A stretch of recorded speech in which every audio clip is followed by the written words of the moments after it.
ஒரு கணவன் மனைவியை பார்த்து சொன்னான், உன்னோட நான் இனிமே சேரவே மாட்டேன்னு சொன்னான். பொதுவாக சொன்னான், உன்னோட சேரவே மாட்டேன்னு சொன்னான். அல்லது உன்னோட ஒரு வருஷத்துக்கு நான் உன் கூடவே மாட்டேன், உன்னோட சேர மாட்டேன்னு சொன்னான். அல்லது உன் கூட 4 மாசத்துக்கு வாழவே மாட்டேன்னு சொன்னான். இதுக்கு குரான்ல அதுக்குரிய பேர் இருக்குதுங்க, ஈலான்னு சொல்லுவான். ஈலா. ஒரு கணவன் மனைவியை பார்த்து நான் உன் கூட வாழ்க்கை பூரா ஜிமா உறவே கொள்ள மாட்டேன்னா, அல்லது ஒரு வருஷம், ஒரு உதாரணத்திற்கு, அல்லது 4 மாசம் அப்படின்னு சொல்லிட்டா, இப்போ இப்படி சொன்னதிலிருந்து என்னைக்கு சொன்னானோ அதிலிருந்து 4 மாசம் ஆகிறதுக்குள்ள அந்த பெண்ணோடு அவன் உடலுறவு கொண்டால் அவர்கள் கணவன் மனைவியாக நீடிப்பாங்க. இப்படி சொன்னதிலிருந்து 4 மாசம் ஆகல, அதுக்கு முன்னால் அவளை உடலுறவு கொண்டுட்டான்னு சொன்னா அவங்க கணவன் மனைவியா தொடருவாங்க. அவன் செஞ்ச சத்தியத்திற்கு பரிகாரம் கொடுக்கணும். இப்படி சொன்ன நாளிலிருந்து 4 மாசம் வரைக்கும் அவளோடு தாம்பத்தியமே வைக்கல. சொன்ன நாளிலிருந்து பார்த்தீங்களா, அவங்க கூட இனிமே உறவே வைக்க மாட்டேன்னு சொன்ன நாளிலிருந்து 4 மாசம் ஆயிடுச்சு.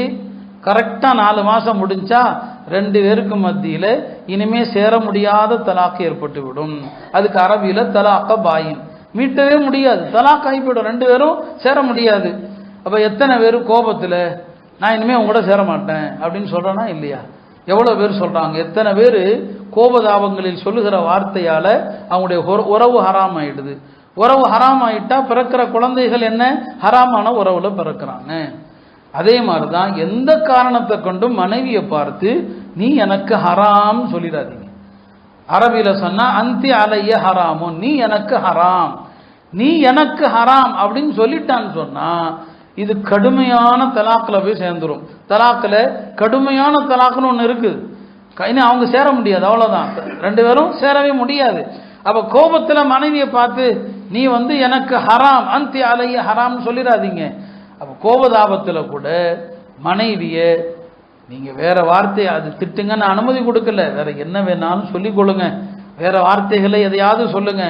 ஆனா கணவன் மனைவி உறவு சம்பந்தப்பட்ட வார்த்தை இருக்கு பாருங்க, அந்த மாதிரி வார்த்தைகளை யூஸ் பண்ணிடாதீங்க. நீ எனக்கு ஆறாமு, நான் இனிமே உங்க கூட உறவே வச்சுக்க மாட்டேன், இந்த மாதிரி வார்த்தைகளை சொல்லிட்டீங்கன்னா அது தலாக்குல போய் சேர்ந்துரும். அதுவும் எந்த மாதிரி தலாக்கு?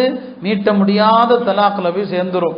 இதையெல்லாம் தயவு செய்து தெரிந்து கணவன் மனைவி இந்த விஷயங்கள் என்னங்க பேணி நடக்கணும். இல்லைன்னா உங்க உறவு தப்பான உறவாயிடும். ஊருக்கு நீங்க கணவன் மனைவி, ஆனா அல்லாஹ்வுடைய பார்வையில நீங்க அந்நிய ஆண் அந்நிய பெண், உங்களுடைய உறவு என்னங்க ஊருக்கு வேணா ஹலாலா இருக்கலாம், அல்லாஹ்வுடைய பார்வையில அது ஹராமான ஜினாவாயிடும். உங்களுக்கு பிறக்கிற குழந்தைகள் ஜினாவுல பிறக்கிற குழந்தைகளாக ஆயிடுவாங்க.